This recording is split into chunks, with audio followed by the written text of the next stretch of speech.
August 17, 1966. Riverside International Raceway bakes under a hard California sun, and for one screaming moment a 500 horsepower engine tears down the back straight at over 200 miles an hour. Then nothing. Not the nothing of an empty track, but the nothing that follows when fire, smoke, and shredded aluminum finally stop moving. The man behind the wheel is Ken Miles, the driver who only weeks earlier had been minutes away from making history at Le Mans. Now he is gone. Ford Motor Company released a short statement calling it a tragic accident during routine testing. Simple. Clean. Case closed. Except it wasn't closed at all. Within days, mechanics who had worked beside Miles started going quiet whenever his name came up. Engineers who had signed off on the car he was driving stopped answering questions. And a rumor started crawling through the paddock that refused to die that Ken Miles had warned them, that he had felt something wrong with this car from the very first lap, and that Ford knew it too and sent him out anyway. So was this really just bad luck at 200 miles an hour? Or did a company that wanted a trophy more than it wanted to listen to its own driver get a man killed and call it fate? To understand what happened on that back straight, you first have to understand the man Ford was so desperate to keep happy that they were willing to risk him. Ken Miles was never supposed to become a legend behind a wheel. He grew up in the English Midlands, tearing apart motorcycles before he was even a teenager, breaking his own nose and losing teeth the first time a bike threw him into a ditch. Most boys would have quit right there. Miles rebuilt the motorcycle with his own hands and went looking for a faster one. That single instinct, fix it yourself, then push it harder, would define the rest of his life. When war broke out, Miles didn't dodge it. He drove tanks onto the beaches at Normandy as part of the D-Day invasion, learned what real pressure felt like, and came home from the war not shaken but sharpened. He took a job as an engineer, and on weekends he raced anything he could get his hands on. What made him different from every other driver chasing trophies was simple. Miles didn't just drive a car fast, he listened to it. He could climb out of a machine after a single lap and describe exactly what it was doing wrong, down to the bolt. Mechanics loved him because he spoke their language. Team owners feared him because he never lied to make anyone feel better. He once described himself, almost apologetically, as just a mechanic who happened to enjoy driving as a hobby. That humility was the mask. Underneath it was one of the most gifted, most demanding minds in the history of motorsport. That reputation eventually reached a Texan named Carroll Shelby, a man building his own legend by stuffing enormous American engines into lightweight British sports cars. Shelby had a problem. His new creation, a snarling machine called the Cobra, was too much car for most drivers to control. It overheated, it bit back, it threatened to kill the very people trying to tame it. Shelby needed someone who could turn that violence into obedience. He needed Ken Miles. And Miles did exactly that, reworking the Cobra's handling and cooling with the patience of a surgeon until the car that used to fight its drivers started winning races outright. By 1963, Miles took that same tamed Cobra to the 12 Hours of Sebring and drove it with a kind of quiet ferocity that immediately became his signature, finishing 11th overall against a field of far more expensive European machinery and capturing his class outright. Word of that performance spread fast. This wasn't a rich amateur buying his way into good equipment. This was a mechanic who happened to also be one of the most disciplined drivers alive, a man who treated every corner like an equation to be solved rather than a risk to be survived. That partnership would have been enough on its own to make Miles a footnote in racing history. Instead, it became the door into something much bigger, because at the exact same time, one of the wealthiest men in the world had just declared war on Enzo Ferrari. Henry Ford II had tried to buy Ferrari outright, and at the final moment, the deal collapsed in humiliating fashion. Ford was furious, and he decided the only acceptable revenge was to beat Ferrari at the one race that mattered most to Italian pride, the 24 Hours of Le Mans. Money stopped being a concern. Ford threw its full engineering weight, its factories, and its bottomless budget behind a single machine, the GT40. And when it came time to find the one driver who could turn that raw machine into a winner, there was only one name that kept coming up: Ken Miles.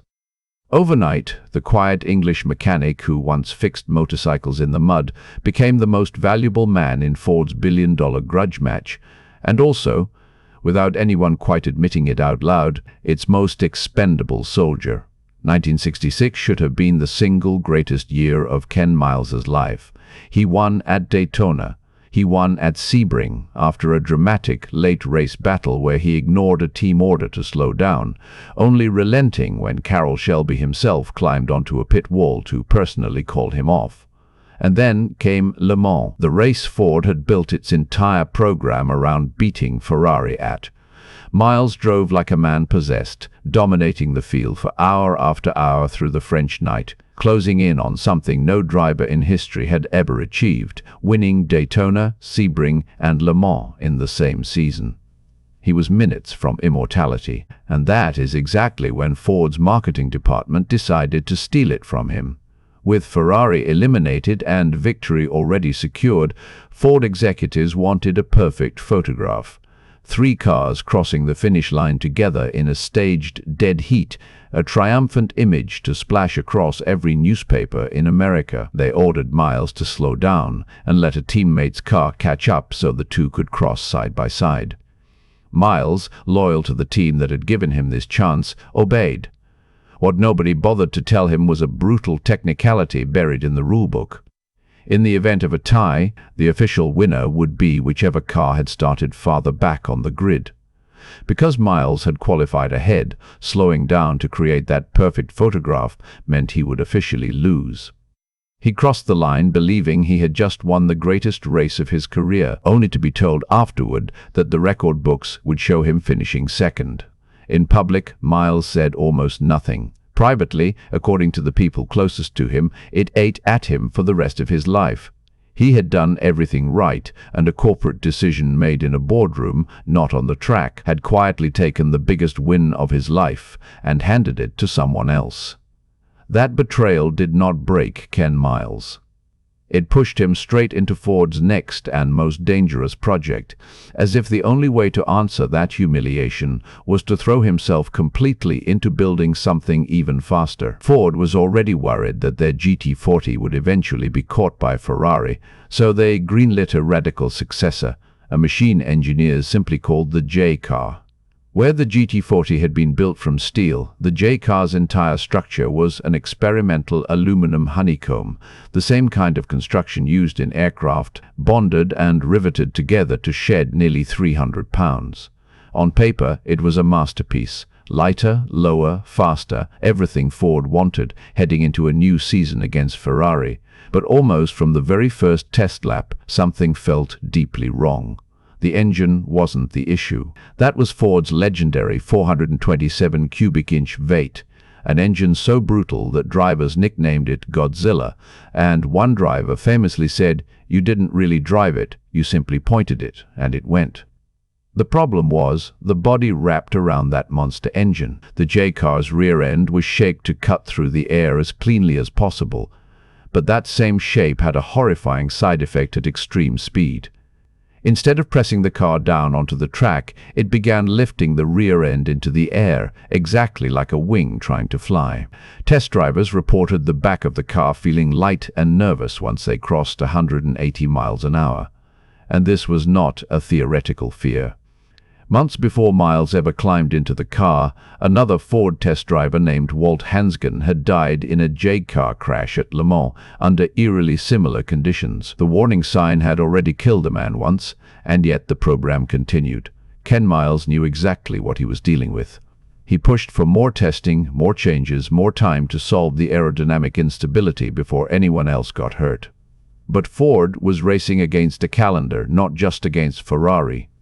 And the pressure from head office to have this car ready was immense. In one of the last interviews he ever gave, just weeks before his death, Miles described the J-car almost like a living animal he didn't fully trust, saying it had a mind of its own, and that they were asking a lot of it. and it was asking just as much back from them. He said it on the record to a journalist, and Ford kept testing anyway. On the morning of August 17, 1966, Miles climbed into that same car at Riverside for what was meant to be one more routine shakedown run. He carved through the track exactly the way he always had, precise, controlled, utterly fearless, pushing the machine past 200 miles an hour down the long downhill straight.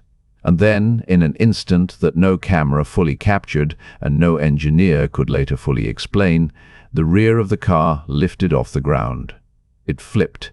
It disintegrated in a burst of fire and torn metal, scattering wreckage across the track while his own son watched helplessly from the sidelines.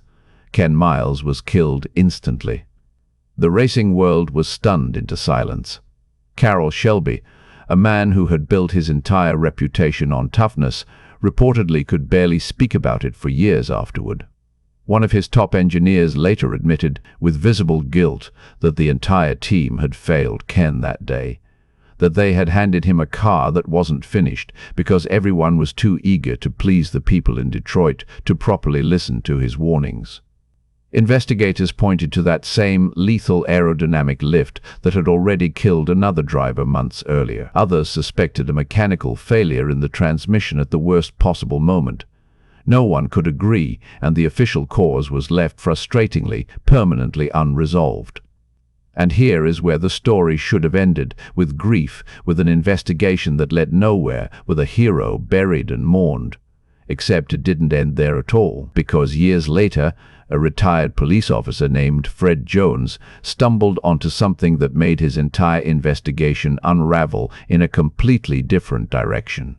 Digging through old county records out of simple curiosity, Jones discovered that 2 separate death certificates existed for Ken Miles, not one. 2. That single irregularity sent him down a rabbit hole that eventually led him to a small town in rural Wisconsin, where locals spoke of a quiet, soft-spoken Englishman who fixed lawnmowers for cash and slept in an old abandoned school bus. A man they simply called the ex-racer. According to Jones, this man knew details about Shelby's team, about Cobras, about the internal culture of 1960s American racing that no ordinary mechanic in the middle of Wisconsin should ever have known. He drove a battered old Ford Torino down back roads with a level of skill that, by every witness account, no backyard mechanic should have possessed. His accent wasn't quite British anymore, worn down by decades away from home, except for certain phrases that still slipped through unmistakably English. Jones even lined up old photographs of Ken Miles beside this man, comparing ears, jawlines, the tiny physical details that are almost impossible to fake, and later admitted that some of them lined up in ways that unsettled him. The theory that formed, however outlandish it sounds, was that Ken Miles had actually survived the Riverside crash, horrifically disfigured, and that Ford had quietly paid him a small fortune to vanish rather than let the public ever see proof that their prototype had nearly destroyed its own star driver. Some witnesses at the original crash scene even gave conflicting accounts decades later. A few insisting Miles was still breathing when they pulled him from the wreckage, others swearing he died on impact, the kind of contradiction that fuels a mystery instead of closing it. When Jones tried to confirm any of it with people who had actually known Miles, he hit a wall of stunned silence and flat denial. Carroll Shelby, when asked directly about it years later, reportedly dropped his plate of food in shock and refused to say another word on the subject for the rest of the evening. Other former teammates insisted, almost angrily, that Miles was absolutely dead, and that the theory was nothing but a cruel fantasy dressed up as investigative journalism. Nobody has ever definitively closed that door either way, and to this day it remains one of the strangest, most unresolved footnotes in all of motorsport history. Whatever really happened after that crash, one thing is beyond dispute. Ken Miles's death forced Ford to face what they had been ignoring. The J-Car program was torn apart and rebuilt from the ground up, evolving into a new machine called the Mark IV. Engineers bolted on a fixed rear spoiler specifically designed to kill the same aerodynamic lift that had almost certainly taken Miles's life. That redesigned car went on to win Le Mans outright in 1967, a victory built directly on the lessons paid for in blood the year before. Ken Miles was inducted into the Motorsport's Hall of Fame decades later, honored as one of the most complete drivers the sport has ever produced, a man who was as brilliant with a wrench as he was ferocious behind a wheel. But strip away the trophies and the Hall of Fame plaques, and what remains is a much harder question, one that racing has never fully answered. Ken Miles didn't die because he made a mistake. He died because he was the one person who trusted that machine enough to push it to its absolute limit, and the one time it mattered most, the machine failed him first. He was denied his greatest win by a boardroom decision, and then he was killed testing a car that his own bosses had been warned about and chose to send out anyway. Was this simply the brutal, unavoidable cost of chasing speed in an era before real safety existed? Or was Ken Miles quietly sacrificed by a company that valued a headline over a warning from the one man who understood that car better than anyone alive? Tell me what you think in the comments below. If this story hit you the way it hit us, stick around, because there is a lot more hidden automotive history exactly like this one still to come.